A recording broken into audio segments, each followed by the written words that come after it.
운영사가 270개의 가짜 계정, 그러니까 가짜 여성 회원을 만들어 남성 회원에게 접근했습니다. 2022년 4월 내부자 폭로 전까지 6개월간 계속됐는데 2,200명이 넘는 남성이 속아서 결제했습니다. 지시를 거절한 직원은 회사를 떠나야 했습니다. 퇴사를 당했거든요. 제대로 살려야 되는데 내 오더를 다 무시했다. 그냥 본인들 생각만 한다. 이런 식으로 좀 쳐맞아야 돼, 이렇게.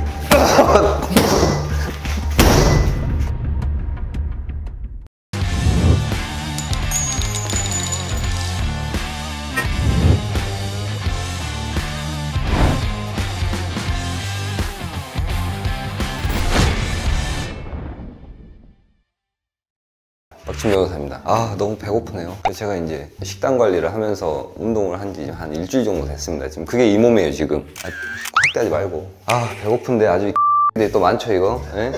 이것도 아주 들이에요, 이것도 아주. 가짜 여성 계정으로 회원 모은 제재. 이거는 또 비실명 처리를 해야 돼요. 궁금하면 찾아보세요. 이 같은 사실 역시 명예훼손, 이런 개 같은 법 때문에 뭐 얘기를 하려도 할 수가 없어요. 가짜 여성 계정으로 회원을 모은 어떤 회사가 제재를 받았다 이거예요. 기사 내용을 봐보면은 이 A라는 회사가 데이트 어플을 개발해서 운영을 하고 있나 봐요. 꽤 유명한 건가 봐. 난 잘 모르겠는데 뭐 할 수가 없으니까 땡땡이랑 너땡땡이라는 그 데이트 앱 2개를 운영을 하고 있는데, 공정위에서 이 회사의 A라는 회사에 시정명령이랑 과징 5,200만 원을 부과했다고 밝혔다 이거야. 그래서 공정위에 따르면 이 회사는 데이트 어플이잖아요. 근데 문제가 뭐냐? 남자가 너무 많아, 여자는 없고. 남자가 많고 여자가 적으면은 얘네들이 정상적인 회사라면 어떻게 해야 되겠어요? 여자 회원을 유치하기 위해서 노력을 해야지. 그 여자 회원들이 자발적으로 유입될 수 있는 뭔가 아이디어나 이런 걸 통해서 정상적으로 사람을 모집을 해야 되는데, 들이 남자가 너무 많고 여자가 별로 없어서 돈이 안 되니까 남성 직원들 동원해서 270여 개의 작업용 여성 계정을 만들어버린 거야. 대단한 놈들이 아주. 쳐맞아야 돼, 이렇게.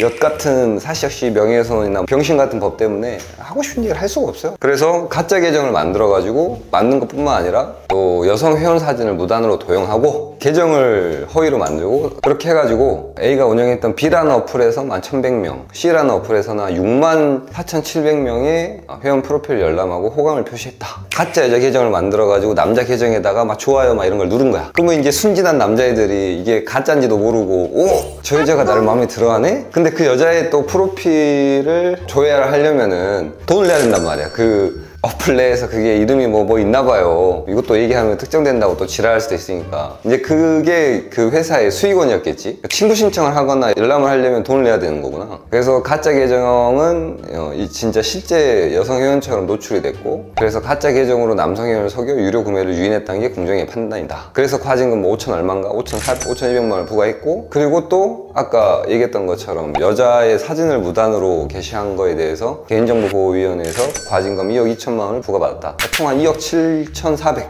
이렇게 됐다는 거예요. 그리고 이 사건 또 해서 관련 기사가 뭐가 있냐. 제목이 가짜 여성 계정 270개로 맑은 데이팅해, 거부하면 퇴사. 여기 보면은 그 270개의 가짜 계정에 속아 결제를 한 사람이 2,000명이 넘는다. 2,000명이. 2022년 4월 내부자 폭로 전까지 6개월간 지속됐는데, 21년 10월부터 저짓을 하고 22년 4월에 내부자가 폭로했나 보구나. 근데 2,200명이 넘는 남성이 속아서 결제를 했대요. 그리고 그런 업무 지시를 거절한 직원은 회사를 떠나야 했다. 그 기사의 내용이고 제가 한 말이 아니고, 그 공정위에서 그 이 회사에 대해서 과징금 부과하고 제재를 했다는 거야. 근데 생각을 해보면은 제가 이 영상을 왜 찍냐. 이건 사기란 말이야, 이거는. 이게 전형적인 사기예요, 사기. 우리 형법 347조를 보면은 그 요건에 딱 맞아요, 이게. 자, 여기 보면은 우리나라 형법 347조의 사기죄에 대해서 규정이 되어 있는데, 1항이 뭐냐. 사람을 기망하여, 사람을 속여야 되는 거예요. 사람을 기망해야 되는 거고, 기망한다는 건 속인다는 거고, 재물의 교부를 받거나 재산상 이익을 취득한 자는 10년 이하의 징역 또는 2천만 원 이하의 벌금에 처한다. 그리고 2항은 그 전항의 방법으로 본인이 아니라 제3자가 재물의 교부를 받거나 재산상 이익을 취한 경우에도 마찬가지다. 이게 사기 요건이에요. 정확히 맞잖아요. 결제한 남자들은 실제 사람들이야.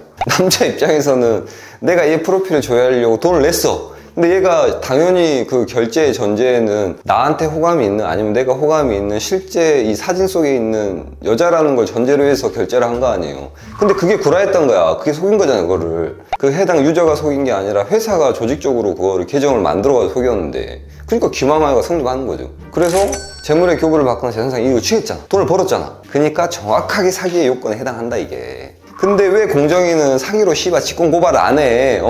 저런 건 고발해야지. 저런 업체는. 공정위에서는 과징금만 부과하고 끝날 게 아니라 적극적으로 어떤 행정권을 행사를 해가지고 저런 업체들이 시장에서 퇴출되거나 저런 짓을 못하게 해야 될 거 아니에요. 그러면은 단순히 과징금만 부과하는 게 문제가 아니라 결제한 사람들 돈 다 환불해주고 이분 피해는 손해배상 해주고 해야 될 거 아니야. 그러려고 하면은 좀 공정위에서 적극적으로 권한을 행사할 수 있으면 좋을 것 같은데 의무적으로 고발하는 그런 규정이 없으니까 그런 건데, 그러니까 이거는 전형적인 사기다. 사기에 해당하고, 그 계정을 회사에서 어떤 사람이 업무 지시를 했는지 모르겠지만 그 업무 지시 한 사람, 그 업무 지시에 응해가지고 계정을 만들고 실제 여자인 척 했던 직원들, 그 사람들이 다 공모한 거지. 공범이죠, 공범. 말 그대로 사기를 치기 위해서 조직적으로 어떤 업무 지시하고 체계를 갖춰가지고 한 거라고 하면 범단이 될 수 있단 말이에요. 이게 범죄단체가 될 수 있단 말이에요. 핸드폰 어플에 있었던 일이니까 뭐 과징금 부과하고 끝날 거냐 이거야. 그럴 얘기가 아니라 이거예요. 저런 같은 짓을 못하게 하려면은 확실하게 처벌하고 더 이상 저런 업체들이 시장에서 이렇게 살아남을 수 없도록 그렇게 가혹하게 해야 된다. 그래야지 없어지지. 제가 하여간 뭐 공정위에다가 고발까지 해주길 바라는 거는 욕심이고, 이 어플 쓰신 피해자분들은 고소하세요. 제가 봤을 땐 충분히 고소하면은 처벌받게 할 수 있을 것 같아요. 이런 온라인 서비스나 어플이나 이런 데서 사기를 당한 경우에 피해자들이 그냥 소비자 보호나 신고만 하고 뭐 그 정도지 그 회사를 고소할 생각은 잘 안 해요. 아주 오래전에 그런 그 영상도 찍고 했었지만, 제가 처음에 그 NC소프트라는 회사에서 만든 리니지 게임을 하면서 난 사기당했다고 생각했거든.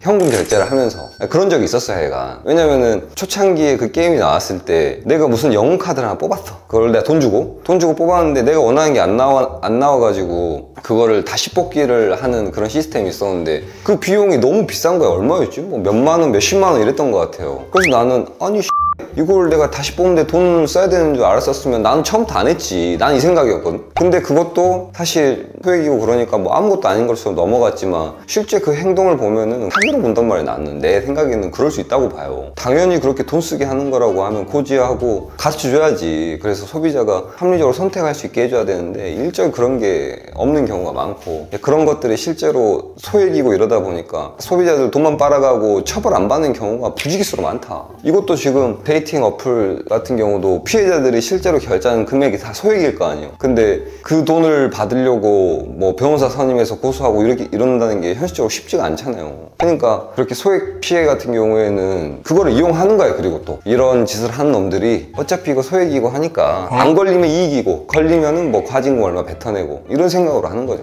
그러니까 이 피해 입으신 피해자분들 적극적으로 해서 고소도 해버리고 하세요. 그럼 합의금도 받으실 수 있을 것 같은데, 제 생각에는 이 부분 때문에 이 영상을 찍는 거예요. 단순히 그 과징금 받았다는 그 내용밖에 안 나오길래 제 머릿속에는 아니 이게 과징금 뭐 한 2, 3억 내고 끝날 일인가, 그 회사 돈을 도대체 얼마를 벌었는지 모르겠지만 2200명이니까 상당히 벌었을 것 같죠. 그리고 제가 이거 빠따 들고 뭐 치고 이런 거는 제가 화가 나는데, 봐보세요.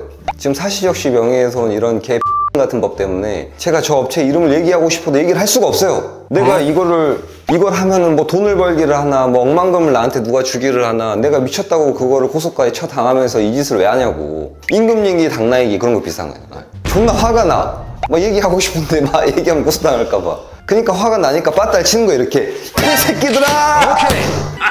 시원해. 만약에 이런 게 불편하고 뭐 욕 듣는 게 불편하시면은 그냥 제발 제 채널을 그냥 안 보시면 됩니다. 그러니까 뭐 누군가한테는 또 도움이 된다고 하고 제 영상을 보고 좀이라도 도움을 받았다는 사람이 있으니까 이제, 그러니까 저도 재밌어서 하는 거예요, 그냥. 그래서 봐주셔서 감사합니다. 네.